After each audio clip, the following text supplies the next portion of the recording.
আজকের এই সুন্দর পৃথিবীতে যত ফুল ফুটেছে সমস্ত ফুলের শুভেচ্ছা জানিয়ে শুরু করছি সেই মহান রব্বুল আলামিনের নামে, যিনি পরম করুণাময় অত্যন্ত দয়ালু।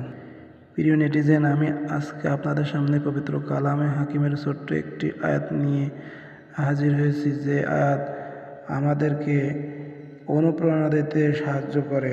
তো চলুন শুরু করি। মহান আল্লাহ রব্বুল আলামিন তার পবিত্র কালামে হাকিম ইরশাদ করেন, হাসবুনাল্লাহু ওয়া নি'মাল ওয়াকিল, নি'মাল মাওলা ওয়া নি'মান নাসির। এর অর্থ, হে রাসূল, আপনি বলুন, কর্মবিধায়ক হিসেবে আমার মহান মাওলাই যথেষ্ট, এবং তিনি উত্তম কর্মবিধায়ক হিসেবে, অভিভাবক হিসেবে এবং সাহায্যকারী হিসেবেও সবার থেকে অতি উত্তম।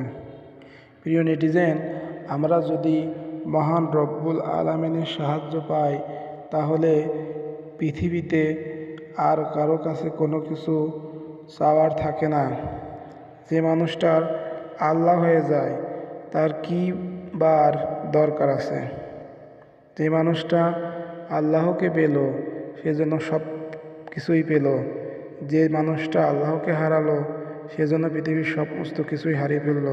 মহান আল্লাহ তাআলা আমাদের সবাইকে বোঝার তৌফিক দান করুন, আমিন।